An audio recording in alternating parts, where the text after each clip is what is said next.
प्रेरणा madam, आज तुम्ही भारताच्या टॉप 5 सीईओंच्या यादीत आहात. तुमच्या या उत्तुंग यशाचं रहस्य काय? एका नामांकित बिझनेस मॅगझिनच्या पत्रकाराने भरगच्च पत्रकार परिषदेत प्रश्न विचारला. प्रेरणाने माईक हातात घेतला. तिच्या अंगावरचा महागडा इटालियन सूट आणि हिऱ्यांचे दागिने लख्ख चमकत होते, पण तिचे डोळे मात्र पाण्याने डबडबले होते. तिने काही क्षण शांततेत घालवले आणि मग थरथरत्या आवाजात म्हणाली, माझं यश? माझं यश हे माझ्या बापाच्या पायांना पडलेल्या त्या भेगांमध्ये दडलेलं आहे, ज्या भेगा बुजवण्यासाठी त्यांच्याकडे कधीच पैसे नव्हते, कारण ते पैसे माझ्या स्कूलच्या फीमध्ये जायचे. मी आज जी उंची गाठली आहे, ती माझ्या बापाने स्वतःची काठी करून मला आधार दिल्यामुळेच शक्य झाले आहे. प्रेरणाचं उत्तर ऐकून सभागृहात शांतता पसरली. तिचं मन मात्र 20 वर्षे मागे गेलं होतं. कोकणातल्या एका छोट्याशा गावात शंकर राहायचा. हातावर पोट असणारा साधा माणूस. दिवसभर एसटी स्टँडवर हमाली करायचा. त्याला एकच मुलगी होती, परी. शंकरसाठी परी म्हणजे त्याचं संपूर्ण जग होतं. बायको लवकर वारल्यामुळे त्याने परीला आई आणि बाप दोघांचं प्रेम दिलं होतं. परी शाळेत हुशार होती. तिला 10वीत असताना शहरातल्या एका मोठ्या क्लासमध्ये जायचं होतं, ज्याची फी 5,000 रुपये होती. शंकरची महिन्याची कमाई जेमतेम 3,000 होती. रात्री जेवताना परीने विषय काढला, बाबा, मला त्या क्लासला जायचे, पण फी खूप जास्त आहे. शंकरने घास घेतला आणि हसून म्हणाला, अगं, तू फीची काळजी करू नकोस. तुझा बाप अजून जिवंत आहे. तू फक्त अभ्यासावर लक्ष दे. दुसऱ्या दिवशी शंकरने आपली जुनी सायकल विकली, जी त्याची कामावर जाण्याची एकमेव सोय होती.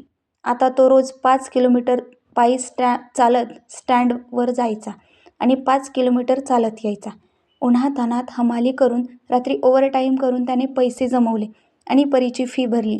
परीला हे कधीच कळलं नाही की बाबा सायकलवरून पायी का आले. जेव्हा तिने विचारलं, तेव्हा शंकर म्हणाला, अगं, डॉक्टरांनी चालण्याचा व्यायाम सांगितलाय, तब्येत चांगली राहते. परीने बापाच्या त्या खोट्या हास्यावर विश्वास ठेवला. परी हुशार होतीच. तिला मुंबईच्या एका नामांकित इंजिनिअरिंग कॉलेजमध्ये ॲडमिशन मिळाली. शंकरने गावाकडचं छोटंसं घर गहाण ठेवून तिचं ॲडमिशन केलं. परी मुंबईच्या चकाकीत हरवून गेली.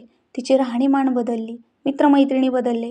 कॉलेजच्या दुसऱ्या वर्षात असताना शंकर तिला भेटायला मुंबईला आला. त्याच्या अंगावर तेच जुने मळकट शर्ट आणि पायात तुटलेली चप्पल होती. हातात परीच्या आवडीचे लाडू होते. तो कॉलेजच्या गेटवर उभा होता. परी तिच्या मॉडर्न मित्रमैत्रिणींसोबत बाहेर आली. शंकरने तिला हाक मारली, परी, ए परी. परीच्या मित्रमैत्रिणींनी त्या मळकट माणसाकडे पाहिलं. परी, हे कोण आहेत? एकाने विचारलं. परीला क्षणभर लाज वाटली. तिने आजूबाजूला पाहिलं आणि हळूच म्हणाली, हे आमचे गावाकडचे एक लांबचे नातेवाईक आहेत.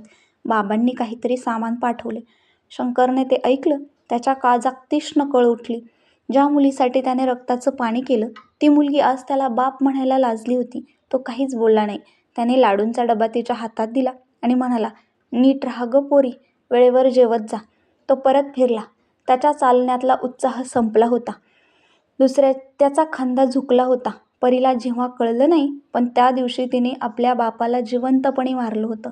परीचं इंजिनिअरिंग संपलं. तिला अमेरिकेत MS करण्याची संधी मिळाली, पण त्यासाठी 20 लाख रुपयांची गरज होती. परीला वाटलं, आता बाबा एवढे पैसे कुठून आणणार. तिने स्वप्न सोडून द्यायचं ठरवलं.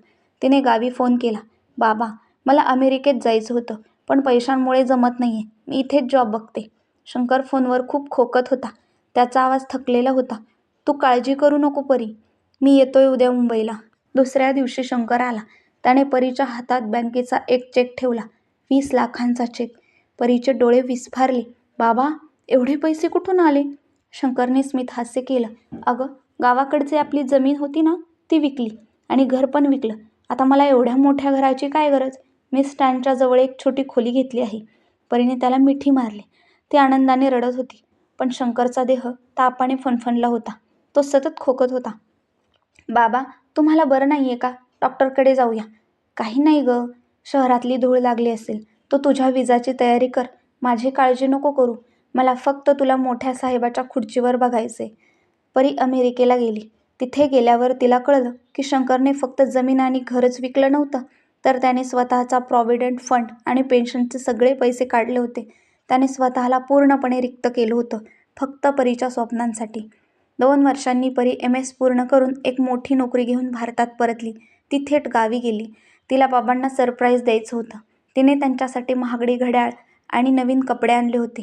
ती त्या छोट्याशा खोलीपाशी पोहोचली जिथे शंकर राहत होता. तिथे खूप गर्दी होती. लोक रडत होते.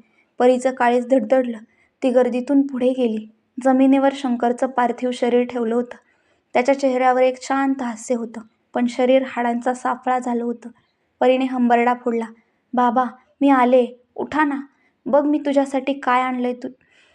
शेजाऱ्यांनी तिला सावरलं. एका म्हाताऱ्या काकांनी तिला सांगितलं, पोरी, शंकरला टीबी झाला होता गेल्या 1.5 वर्षांपासून. त्याला माहीत होतं की त्याच्याकडे जास्त वेळ नाहीये. डॉक्टरांनी सांगितलं होतं की ऑपरेशन आणि औषधांसाठी 5-6 लाख लागतील. मग त्याने इलाज का नाही केला? परीने किंचाळून विचारलं. काका रडत म्हणाले, तो म्हणाला, जर मी हे पैसे माझ्या इलाजावर खर्च केले तर माझ्या परीचं अमेरिकेचं स्वप्न पूर्ण कसं होईल? मी तर पिकलेलं पान आहे, आज ना उद्या गळून पडणारच, पण माझ्या पोरीचं भविष्य उभं राहिलं पाहिजे. त्याने स्वतःच्या मृत्यूला कवटाळलं जेणेकरून तू जगू शकशील. तिने आणलेली महागडी भेटवस्तू तिथेच पडली. अंत्यसंस्कार झाल्यावर परी त्या छोट्या खोलीत गेली. तिथे कोपऱ्यात एक जुना पत्र्याचा ट्रंक होता. परीने तो उघडला. त्यात काय होतं? त्यात परीचे लहानपणीचे फाटके फ्रॉक होते, जे शंकरने स्वतःच्या हाताने शिवले होते. तिची पहिली तुटलेली बाहुली होती. तिचे शाळेचे प्रगती पुस्तक होते आणि सर्वात खाली एक छोटी डायरी होती. शंकरला जास्त लिहिता येत नव्हतं, पण त्याने मोडक्या तोडक्या अक्षरात लिहिलं होतं. परीने डायरी उघडली. एका पानावर लिहिलं होतं, आज परीला कॉलेजमध्ये भेटायला गेलो होतो. तिने मला ओळख दाखवली नाही. खूप दुःख झालं, पण तिला दोष देत नाही. मी आहेच गरीब आणि अडाणी. माझ्या सावलीने तिचं नवीन जग खराब होऊ नये. तिने मला नातेवाईक म्हटलं तेच बरं झालं. पण देवा, माझ्या पोरीला कधीच कोणासमोर मान खाली घालायला लावू नकोस. दुसऱ्या पानावर शेवटची नोंद होती. तारीख 2 दिवसापूर्वींची. खूप खोकला येतोय. रक्ताच्या उलट्या होत आहेत. आता जास्त दिवस नाही काढणार मी. पण मन खूप समाधानी आहे. माझी परी आता अमेरिकेत मोठी साहेब झाली असेल. माझं आयुष्य सार्थकी लागलं. परी, मला माफ कर गं. बापाचं कर्तव्य करताना काही कमी पडलं असेल. तुझ्या लग्नाला तुला राहता आलं नाही, पण वरून नक्की आशीर्वाद देईन. सुखी राहा माझ्या बाळा. परीने ती डायरी छातीशी कवटाळली आणि तिथेच जमिनीवर कोसळली. तिचा ऊर फुटून बाहेर येत होता. ती प्राण्यासारखी ओरडून रडत होती. बाबा, मला माफ कर बाबा. मी खूप मोठी चूक केली. तुझा हा त्याग, हे प्रेम मला कधीच कळलं नाही. मी फक्त घेत राहिले, तू फक्त देत राहिलास. तू चंदनासारखा झिजलास माझ्यासाठी आणि मी तुला साधी ओळखही नाही दिली. आज परीकडे जगातील सगळी सुख होती, पण ज्याने ही सुख मिळवून देण्यासाठी स्वतःचं अस्तित्व जाळलं, तो बाप आता फक्त एक आठवण बनून राहिला होता.